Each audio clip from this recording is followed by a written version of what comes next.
poder legislativo, ya vimos lo que es el poder judicial, vimos lo que es la descentralización, la desconcentración y dentro de las mismas pues vimos las municipalidades.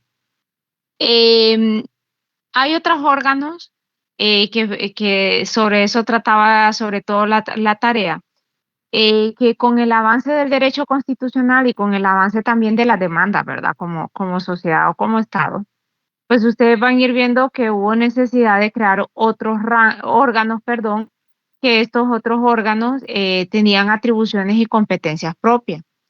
Tal es así que ustedes van a encontrar los órganos con rango constitucional, que como ustedes lo pueden oír, por eso se les llama órganos con rango constitucional. Son aquellos órganos o instituciones que han sido creadas directamente por el propio texto constitucional y que son independientes a los tres poderes del Estado. En esta independencia, pues ustedes van a ir viendo que no se encuentran subordinados. Y si ya leyeron el cuadro que yo les coloqué en la plataforma referente a las atribuciones que tienen y competencias del Poder Legislativo y del Poder Ejecutivo, se darán cuenta que en el Poder Legislativo les coloqué que una de las atribuciones que tiene es las elecciones de segundo grado. Dentro de las elecciones de segundo grado, pues ustedes van a encontrar las elecciones de los órganos constitucionales con rango constitucional, que son órganos que tienen personalidad jurídica, tienen independencia con respecto al poder legislativo, pese a que estos son electos en elecciones de segundo grado directamente por el Congreso Nacional, pero una vez que estos prestan la promesa de ley y quedan en posesión del cargo, pues ustedes van a ver que su mandato lo deben ejercer de conformidad a la Constitución y a las leyes. Tienen también asignación presupuestaria, tienen todas aquellas facultades que ustedes van a ir viendo, pero que van a tener una atribución que son propias y que ninguno de los poderes del Estado pueden invadir esas esferas o esas atribuciones que les han sido asignadas por mandato constitucional. Dentro de esos órganos con rango constitucional, de eso versaba la tarea, ustedes van a encontrar el Tribunal Superior de Cuentas, la Procuraduría General de la República, el Ministerio Público, el Registro Nacional de las Personas, el Consejo Nacional Electoral, el Tribunal de Justicia Electoral y el Comisionado Nacional de los Derechos Humanos. Cada uno de ellos vamos a encontrar ahorita lo que es su fundamento. Vamos a iniciar con lo que es el Tribunal Superior de Cuentas.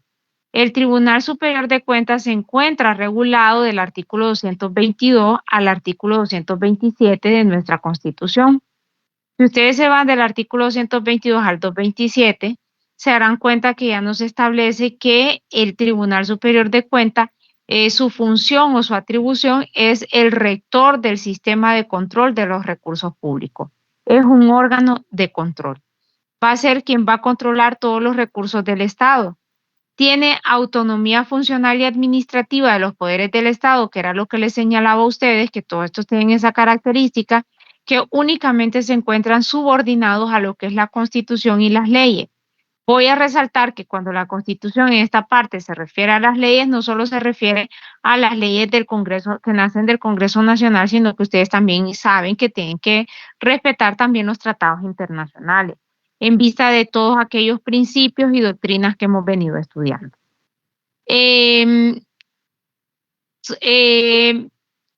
Son responsables en cuanto al tribunal ante el Congreso Nacional Congreso Nacional de la República de los actos ejecutados en el ejercicio de sus funciones.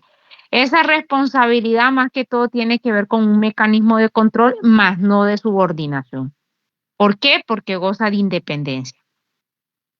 Dentro de sus funciones, como ustedes pueden ver, tiene la función a posteriori de los fondos, bienes y recursos administrativos por parte de los poderes del Estado, instituciones descentralizadas, desconcentradas, bancos estatales o mixtos, Comisión Nacional de Bancos y Seguros, las municipalidades y cualquier otro órgano especial o ente público o privado que reciba o administre recursos públicos de fuentes internas o externas. ¿Por qué? Porque ustedes se van a ir dando cuenta que el Estado de Honduras a veces recibe donaciones existen convenios con otros estados o con organismos. Y en base a eso, por eso siempre se dice en la administración de los fondos públicos, ya sea que sean de fuentes internas, es decir, de producción nacional o de producción externa. En el cumplimiento de esas funciones puede realizar un control financiero de gestión y de resultados que se funda en eficiencia y eficacia, la economía, equidad, veracidad y legalidad.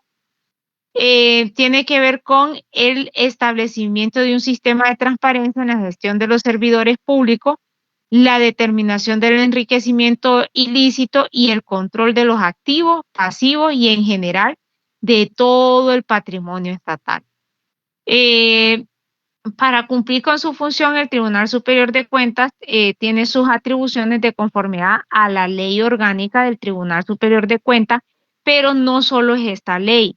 Recuerden ustedes que cuando estamos hablando de la administración, hay leyes de procedimiento administrativo, ley de la jurisdicción contencioso administrativo, existen, vaya, como ellos son los encargados del control de los recursos públicos, como ustedes pueden ver, activos, pasivos, y de todo el patrimonio del Estado, pues entonces ustedes van a ver que también va a fiscalizar, por ejemplo, que en aquellos casos que se deba aplicar, vaya la ley de contratación del Estado, va a fiscalizar de que se haya aplicado. Entonces, si bien su funcionamiento se encuentra en la ley orgánica, en cuanto a ese control de función a posteriori o esa fiscalización que ejerce, lo puede hacer en base a toda la legislación aplicable según sea el caso. ¿Por qué hablamos de control a posteriori? El Tribunal Superior de Cuentas, ustedes saben que se destinan fondos a todos los órganos o entidades. Supongan que se tenga que hacer algún tipo vaya una construcción de carretera. Una vez que está construida, el tribunal puede hacer esa fiscalización de una vez que está construida para ver si en verdad sirvió para prestar un servicio a la ciudadanía o para un servicio personal. Va a ver si efectivamente esa carretera se construyó conforme a los parámetros de lo que fue licitado, lo que fue aprobado, ¿no? Y así ustedes van a ir viendo que hace esa función. En el cumplimiento de sus funciones, realiza el control financiero de gestión y de resultados fundados en eficiencia, eficacia, economía, equidad, veracidad. Bueno, ¿qué implica con esto? En base a esto, este párrafo, ustedes van a ir viendo que también tiene que ver con el control de resultados. Muchas veces en el Estado se plantean programas o proyectos que conllevan un gasto público y que ustedes van a ver que nunca entran en funcionamiento. Y entonces ese es el papel que desempeña el Tribunal Superior de Cuentas. Si se van al artículo 223, ya nos establece que el Tribunal Superior de Cuentas se integra por 3 miembros elegidos por el Congreso Nacional con el voto favorable de las 2/3 partes de la totalidad de los diputados. Son electos por un periodo de 7 años y no pueden ser reelectos. Esto es una vez que alcanzan los 7 años para el cual fueron electos, tienen que cesar en el cargo. Asimismo, van a ver ustedes que es el Congreso Nacional de la República quien elige a quién va a presidir el Tribunal Superior de Cuentas. El 224 no me voy a centrar porque esto ustedes lo pueden leer porque tiene que ver más que todo con los requisitos para ser miembro del Tribunal Superior de Cuentas. Ahora bien, el 225 es bastante importante porque ustedes ven que este 225 de la Constitución es el que nos define qué es el enriquecimiento ilícito. Y cuando hablamos de enriquecimiento ilícito, la Constitución nos refiere que es cuando hay un aumento del capital del funcionario o empleado público desde la fecha en que toma posesión de su cargo hasta que cesa en su función. Y que ese aumento de capital fuere notablemente superior al que normalmente hubiera podido obtener conforme a los sueldos y emolumentos que haya percibido legalmente y los incrementos de su capital o de sus ingresos por cualquier otra causa lícita. Ese enriquecimiento ilícito también se presume cuando no se autoriza al tribunal para que se desarrolle lo que son las investigaciones de los depósitos bancarios o negocios, tanto en el país como los que pueden haber en el extranjero. Para poder determinar el enriquecimiento ilícito, se tiene que tomar en conjunto los ingresos que percibe no solo el funcionario del empleado público, sino también el de su esposa o su cónyuge, así como el de sus hijos, para poder determinar si existe. Luego ustedes van a ir viendo que la forma de control, siempre que se entra en un cargo público, que ustedes ven que actualmente, si se va a administrar fondos, no importa el ingreso, pero si no se va a administrar fondos y se entra a la administración pública, si percibes un salario arriba de 40,000 empiras, tienes que prestar esa declaración de bienes que dice la Constitución en el artículo 225. Si la persona es absuelta, tendrá derecho a reasumir el cargo. ¿Qué vamos a ver aquí? Supongan que a mí me nombran como funcionaria pública y supongan que me han nombrado bajo un salario de 100,000. No crean que son los 100,000 que gana el funcionario. ¿Por qué no gana los 100,000? Porque hay deducciones del impuesto sobre la renta que entre más ganas, más se te deduce, entre otras deducciones que por ley se tienen que hacer. Entonces supongan que a mí me quedan, que ya quitando las deducciones, 70,000 empiras. Y pongan que yo percibo 20,000 en una, entonces son 90,000. Tengo mi pareja, supongan que mi pareja gana 40,000. Ya sumarían 130,000 lempiras mensuales. Ahora bien, vengo yo y recibo viático, gastos de representación y otros, y ahí póngale que llegamos a 150. Y mis hijos son menores de edad. Duro en el cargo 3, 4 años y en 3, 4 años, porque no es lo mismo, ¿verdad? Con ese salario sí se puede adquirir una casa de 3, 4, 5 millones porque se puede pagar la cuota. No nos vamos a engañar. Ahora bien, pero ahora supongan que yo en vez de una casa, yo vengo y ya adquiero una casa de 20 millones, cuyo préstamo, si bien es cierto, es con préstamo hipotecario de un banco, vengo y tengo que pagar una suma de 60,000. Ya de 150, resten esos 60,000. Restando esos 160, esos 60,000, ¿cuánto me quedarían? 90, ¿no? Ajá, pero de remate mi cónyuge y yo sacamos ya prados, que las prados ya andan en 1.5 a 2 millones. Y a eso súmale otra cuota de 40,000. Ya ahí ya no tengo 90, sino que ya me quedan 50,000. Pero de remate tengo 3 hijos y a los 3 los tengo en la americana. De esos 3 hijos, póngale que se me vayan otros 30,000 o 40,000 empiras mensuales en las cuotas de gastos mensuales, ¿verdad? Las mensualidades en esta institución. Entonces, ustedes ven que dan 10,000, pero yo hago viajes a cada rato, me ven una cartera Chanel, Dior y todas estas marcas de lujo.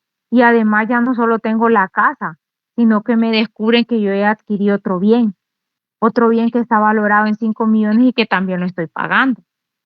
Y que conste que la Constitución es clara o cualquier otra causa ilícita. Yo no tengo ninguna empresa, mi pareja tampoco, no tenemos ningún otro ingreso. Entonces ustedes van a ir viendo que esa es la función que hace el tribunal. ¿Qué es lo que va a hacer? Va a medir el nivel de vida que tiene el funcionario público y los ingresos que podamos tener como pareja, con los hijos, y en base a esa suma van a ver si efectivamente yo tengo la capacidad, conforme a lo que percibimos, de poder ostentar una vida de lujo como la que les estoy planteando. Entonces, y en base a eso, si no se puede justificar, pues entonces ustedes van a ir viendo que ahí es donde se determina un enriquecimiento ilícito. También van a ir viendo ustedes que de conformidad, ya voy a explicar con respecto a estos tipos de responsabilidades. El artículo 226 ya nos reconoce también que debe rendir cuentas al Congreso Nacional por medio de su presidente dentro de los primeros 40 días de finalizado el año económico sobre el informe anual de su gestión. Y todos los aspectos relacionados con la organización y funcionamiento del Tribunal Superior de Cuentas y sus dependencias serán determinados por su ley orgánica. Se van a dar cuenta ustedes, Una vez que el tribunal hace ya sea esa fiscalización y en base al informe emite un pliego de responsabilidad. Si la responsabilidad es administrativa y civil, que llevan y civil, lo remite a la PGR para que sea la PGR quien actúe conforme a las leyes y procedimientos según sea el caso. Si hay una responsabilidad penal, es el Tribunal Superior de Cuentas quien remite el informe al Ministerio Público para que el Ministerio Público pueda ejercer las acciones correspondientes atendiendo a las atribuciones que tiene y atendiendo a las leyes penales vigentes en el país.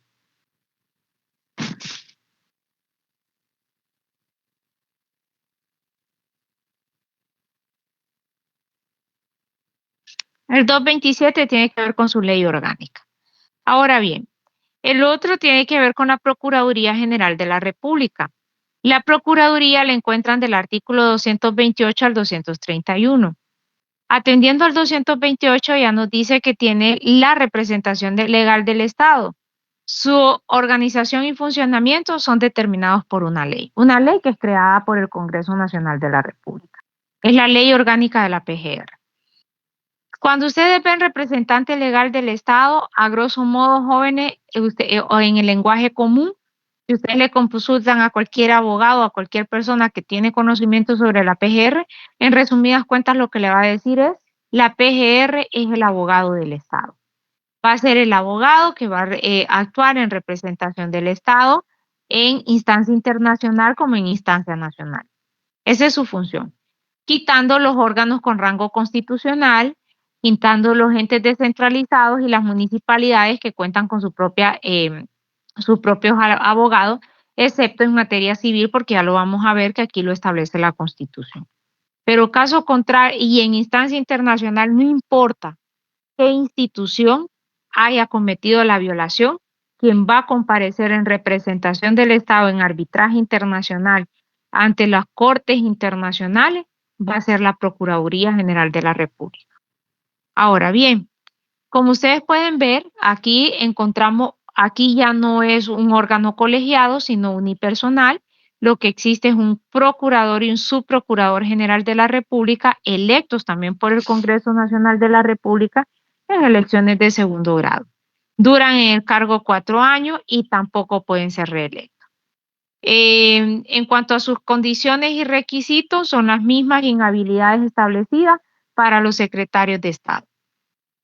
Ahora bien, el artículo 230, que era lo que les estaba hablando de las acciones civiles, ya nos dice el artículo 230 que las acciones civiles que resultaren de las intervenciones fiscalizadoras del Tribunal Superior de Cuentas serán ejercidas por el Procurador General de la República, excepto las relacionadas con las municipalidades que quedarán a cargo de los funcionarios que las leyes indiquen y en su defecto por la Procuraduría General de la República.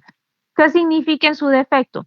Si la ley de municipalidades o las leyes que regulan las municipalidades no indica quiénes van a ejercer las acciones civiles, entonces en ese caso es cuando interviene la Procuraduría General de la República cuando de las municipalidades se trata.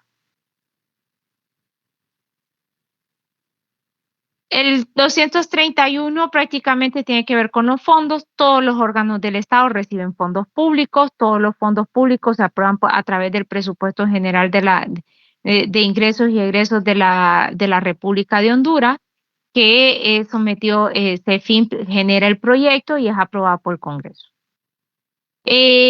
Todos los organismos de la administración pública, jóvenes, tienen la obligación de colaborar con la Procuraduría para que ésta pueda cumplir con las funciones en la forma que la ley les determine. Siguiendo con la misma, corrido, encuentran lo que es el Ministerio Público. En cuanto al Ministerio Público, solo son 2 artículos, el 232 y el 233. El 232 ya nos establece que el Ministerio Público es el órgano profesional especializado responsable de la representación, defensa y protección de los intereses de la sociedad. Es independiente funcionalmente de los poderes del Estado y libre de toda injerencia político-sectaria. En virtud que es este quien ejerce la acción penal, pues ustedes se van a ir viendo que el fiscal jóvenes jamás puede ser utilizado como un instrumento, como o como un arma para perseguir a la oposición, a menos de que haya comprobado un delito. Caso contrario, se está vulnerando el mandato constitucional porque su función es ejercer la acción penal, no para perseguir el enemigo de algún X o Y partido político. Goza de autonomía administrativa, técnica, financiera y presupuestaria y de conformidad van a ver que el Ministerio Público, al igual que la universidad, debería de perseguir el 3% de los ingresos corrientes del presupuesto general de la República, debiéndosele acreditar trimestralmente anticipado todas las partidas presupuestarias correspondientes para que éste pueda ejercer la acción penal pública.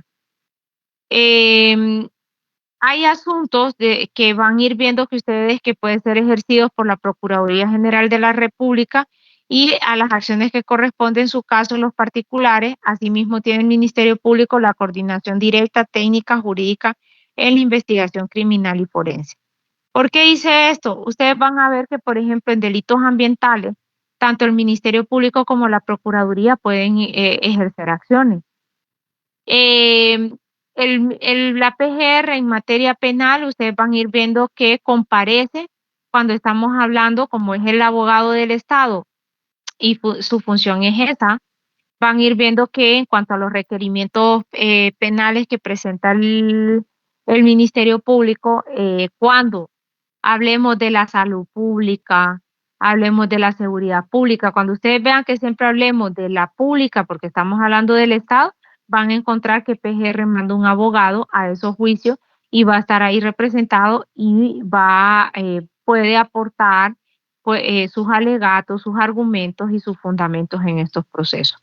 Ahora bien, cuando nos habla y a las acciones que correspondan en su caso a los particulares, hay delitos que ustedes cuando lleven materia penal, las clases penales se van a dar cuenta que hay delitos que son de persecución pública y de oficio por parte del Ministerio Público. Hay otros delitos o faltas que son perseguibles a instancia de particulares, sobre todo aquellos delitos que ustedes oyen, los delitos contra el honor, la calumnia, la difamación, injuria, inclusive en el derecho sobre violencia doméstica ya se está avanzando porque se ha descubierto que ya sea por miedo, por dependencia, por amenaza. Cuando hay violencia intrafamiliar, muchas de las mujeres retiran las denuncias. Hay países y en Honduras se está abogando porque ya una vez que llega a conocimiento del MP, se quede de persecución pública y no que dejen de perseguirla cuando la mujer retira la denuncia. Todavía estamos en pininos.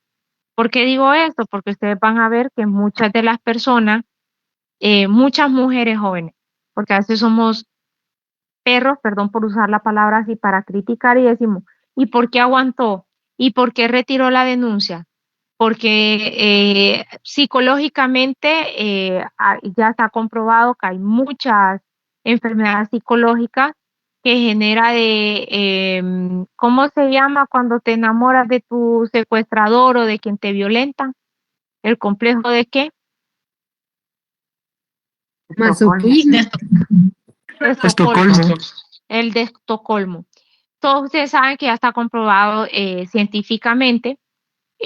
Puede ser que la mujer reciba amenaza, puede ser que la mujer, porque no vamos a negar, en Honduras lamentablemente percibe más el hombre que la mujer, hasta por la dependencia económica, por las amenazas, por el miedo, por ese círculo vicioso, puede generar que retiren en otros países ya una vez que la mujer presenta la denuncia, aunque la retire, se persigue de oficio. En Honduras todavía no se ha llegado ahí, pero se van a dar cuenta que hay delitos que son de persecución pública. Por ejemplo, si tú matas y hay una muerte violenta de una persona, el Ministerio Público no tiene por qué esperar que llegue una parte a presentar la denuncia para que ellos actúen. ¿Por qué? Porque es de persecución de oficio. El artículo 233 ya nos refiere que la titularidad del Ministerio Público igual es un órgano unipersonal. Hay un fiscal general y un fiscal adjunto. Siempre los adjuntos o los segundos jóvenes, ustedes ya saben que es en ausencia, por delegación, ya sea temporal o permanente o por cualquier delegación. Son electos por el Congreso Nacional para un periodo de 5 años. Se ocupa el voto de las 2/3 partes de los integrantes del Congreso Nacional. Se le presenta una nómina de 5 candidatos seleccionados por una junta proponente. Hay una ley especial también en cuanto a esta junta proponente, que también hay varios sectores de la sociedad hondureña que le integran para proponer esa nómina de 5, y de ahí va a salir electo el fiscal general y el fiscal adjunto. Luego vemos en cuanto a cuáles son los requisitos, que lo encuentran en el 233, que en cualquier momento ustedes lo pueden leer. Ahora bien, me voy casi al inicio de la Constitución. Abarqué estos 3 seguidos porque, si ustedes ven, están seguidos. Vamos a hablar del Registro Nacional de las Personas. El Registro Nacional de las Personas lo encuentran regulado en 2 artículos, 43A y 43B. Esos son los 2 artículos que hablan sobre el Registro Nacional de las Personas, 43A y 43B. El Registro Nacional de las Personas, van a encontrar ustedes que es una institución también autónoma de seguridad nacional, técnica y estratégica, con personalidad jurídica, con independencia técnica, presupuestaria y financiera, y con domicilio en la capital de la República, con competencia y jurisdicción nacional. Se me había olvidado. Todos estos órganos, su sede siempre va a ser la capital de la República, y su competencia o su jurisdicción es sobre todo el territorio nacional. Claro está, ustedes saben que pueden abrir no sucursales, sino como regionales, para tener representación en diferentes partes del país. Eso lo hacen ellos de forma estratégica. Cada uno de estos órganos analiza dónde hay mayor demanda, el interés o la exigencia de la ciudadanía, para determinar dónde se apertura. La Ley del Registro Nacional de las Personas es la que regula todo lo que tiene que ver con su estructuración y funcionamiento y sus procedimientos. Debe ser aprobada, reformada o derogada, y aquí es una excepción a aquello que nosotros vimos, que cuando no hay veto del presidente de la República, pues solo por simple mayoría se aprueba la ley. En estos casos, sí o sí, debe ser aprobada por al menos, tanto su aprobación, reforma o derogación, por el voto de al menos 2/3 partes de la totalidad de los diputados del Congreso Nacional, es decir, 86 votos. ¿Por qué? Por la importancia que reviste el Registro Nacional de las Personas, inclusive cuando ejercemos el sufragio electoral o los mecanismos de participación ciudadana. Ya que ustedes van a ir viendo que vamos a ver que son estos los que ayudan a proporcionar información para crear el censo electoral, y es aquí donde todas las personas naturales registramos nuestra existencia jurídica desde que nacemos hasta que morimos. Es un órgano colegiado, ya que es administrado por una comisión permanente que está integrado por 3 comisionados propietarios y 2 suplentes, que, vuelvo y repito, siempre que vean suplente, en ausencia de o por delegación. Son electos también por 2/3 partes de la totalidad de los miembros del Congreso Nacional, y ejercen el cargo por 5 años y pueden ser reelectos.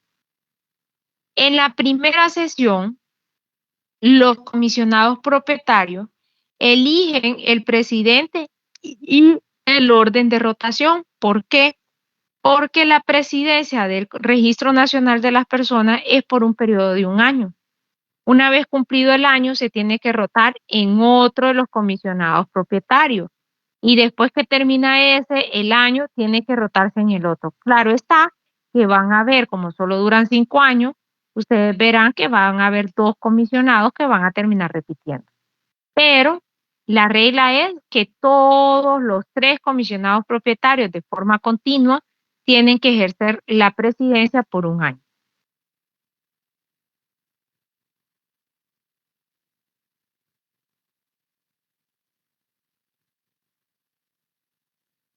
Al igual, los comisionados y los suplentes, ven ustedes que tienen las mismas, tienen que reunir los mismos requisitos e inhabilidades para ser secretario de Estado. El artículo 43b es la que nos establece de forma ya tangible cuál es la atribución que tiene el Registro Nacional de la Persona. Este tiene que llevar la función pública registral referente a la persona humana o las personas naturales, no de personas jurídicas, solo de personas naturales. Va a ser el órgano que va a dar certeza, autenticidad y seguridad jurídica a los hechos, actos vitales y situaciones relacionadas con las personas naturales para garantizar nuestros derechos civiles, y va a ser la sistematización en cuanto a a las inscripciones y anotaciones en sus registros. Actualmente ustedes saben que esto ya se ha ido digitalizando. Antes eran con unos libros todos tediosos, que había que buscar libro por libro, todos empolvados, a veces hasta con carcoma para determinar las literas de las inscripciones. Ahora esto se ha ido facilitando con el avance de la tecnología.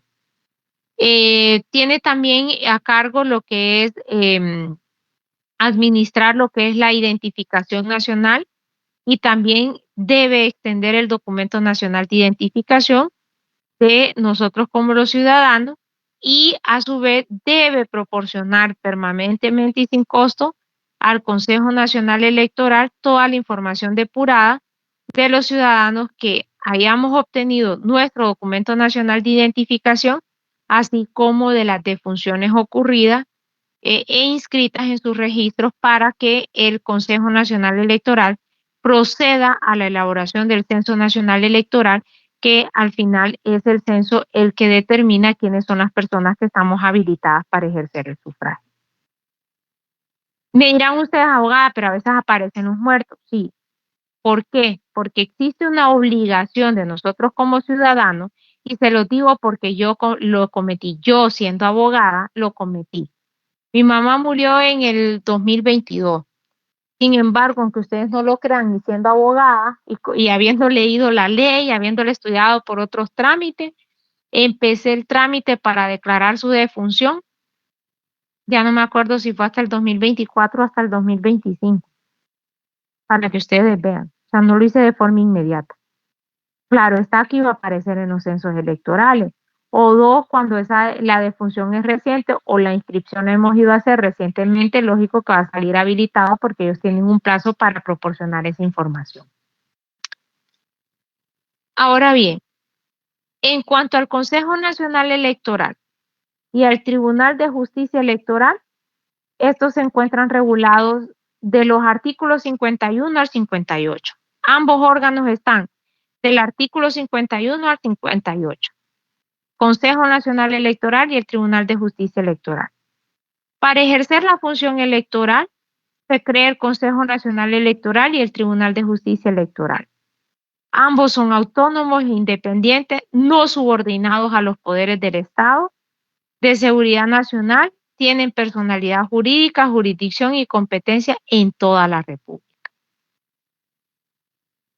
En cuanto a sus actos y procedimientos administrativos, técnicos y de logística, todo lo que tiene que ver con estos actos los actos, procedimientos administrativos, técnicos y de logística para el sufragio electoral y para los mecanismos de participación ciudadana, inclusive ustedes van a ver cómo apoya el Consejo Nacional Electoral a los colegios profesionales cuando vamos a elecciones. Ellos colaboran, asisten, prestan, vaya a las urnas, entre otras, dan esa asesoría. Pues ustedes van a ir viendo que eso es competencia del Consejo Nacional Electoral. Mientras que todo lo que tiene que ver con los actos y procedimientos jurisdiccionales en materia electoral le corresponde al Tribunal de Justicia Electoral, con jurisdicción y competencia fijada en la ley. ¿A qué se refiere esto? Jóvenes, todas las resoluciones, ya ustedes saben que todo trámite tiene derecho a los recursos. Todas las resoluciones que emite el Consejo Nacional Electoral son susceptibles de recursos de conformidad a la ley electoral. Esos recursos se interponen ante el Tribunal de Justicia Electoral, que al final va a emitir una sentencia. A eso se refiere. Impugnamos ante el tribunal.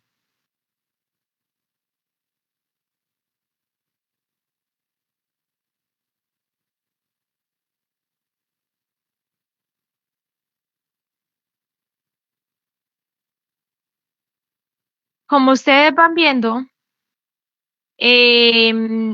ya el mismo artículo 51 ya nos establece de que todas sus organizaciones, atribuciones y funcionamiento de los órganos, es decir, los órganos electorales, Consejo Nacional Electoral y el Tribunal de Justicia Electoral, deben ser conforme a la Constitución y a las leyes en materia electoral. Existe una ley electoral y a la consulta ciudadana, que yo ya les había explicado a ustedes que Honduras tiene una ley de mecanismos de participación ciudadana.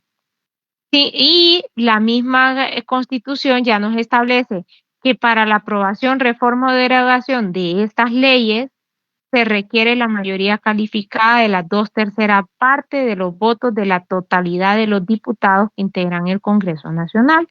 Eso es lo que ustedes van a ir viendo que hace bastante, un poco complejo el poder ejercer reformas electorales.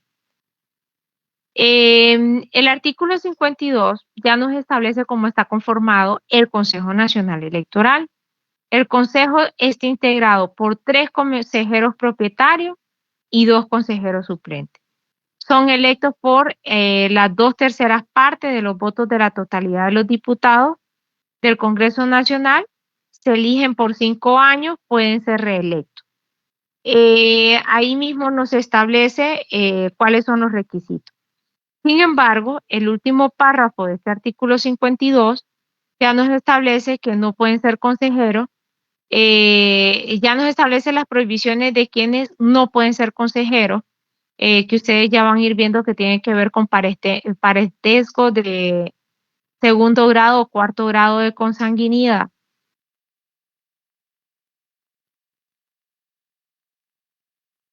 Y otros requisitos o prohibiciones que ustedes van a encontrar. Por su parte, el artículo 53 nos habla del tribunal. Si ven que por ratos me quedo callada, jóvenes, que me tomé un medicamento que me tocaba a las 6 y 1 hora y media después me hace efecto. Y el efecto es que me pega sueño. Y me pega, ustedes saben que hay medicamentos que baja el sueño y que me pega como cansancio o como mareo. Entonces a veces me quedo calladita, pero es por eso, porque estoy batallando un poquito, pero ya casi termino el medicamento, gracias a Dios. Ya ojalá pueda volver a estar 100% ya la otra semana, ¿verdad? Porque sí me cuesta y me la tengo que estar tomando cada 8 horas y sí es bien pesado porque me baja un sueño bien pesado y tengo que dormir 1 hora o 2 para reponerme. Entonces les pido un poquito de disculpa. Es el artículo 53 que ustedes van a ver que ya nos habla también sobre el Tribunal de Justicia Electoral. Como ustedes van viendo, vuelve a reiterar nuestra Constitución, que es la máxima autoridad en materia de justicia electoral, y contra las sentencias que estos emitan no caben recursos, sin perjuicio de lo que disponga la Ley sobre Justicia Constitucional. Voy a hacer esta aclaración. Recuerden que cuando vimos la Ley sobre Justicia Constitucional, lo primero que yo les expliqué antes de entrar a la garantía, qué era un recurso y qué era una garantía. Una garantía no es un recurso, por ende, no entra en contradicción con lo que dice este artículo 53. ¿Por qué?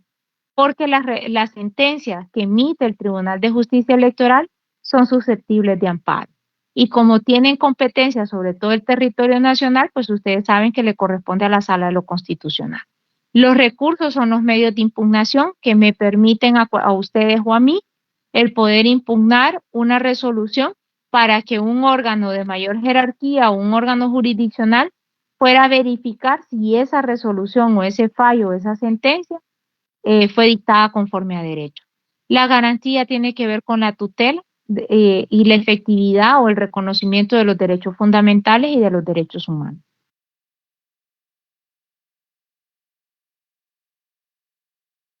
El Tribunal de Justicia Electoral, de igual forma, está integrado por 3 magistrados propietarios y 2 suplentes, electos por las 2/3 partes de la totalidad de los votos de los diputados que integran el Congreso Nacional, electos por 5 años y de igual forma pueden ser reelectos.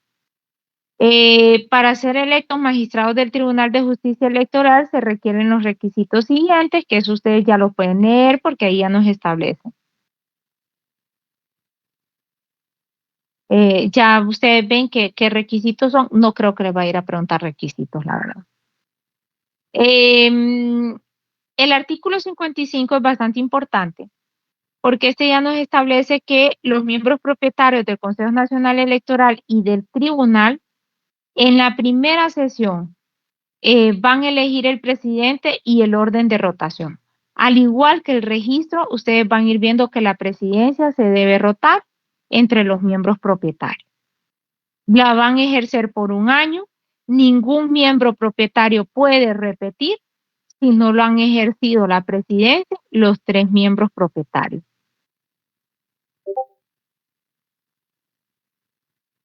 Y el siguiente párrafo que sigue es bastante importante porque este tema yo creo que con ustedes habíamos discutido eso.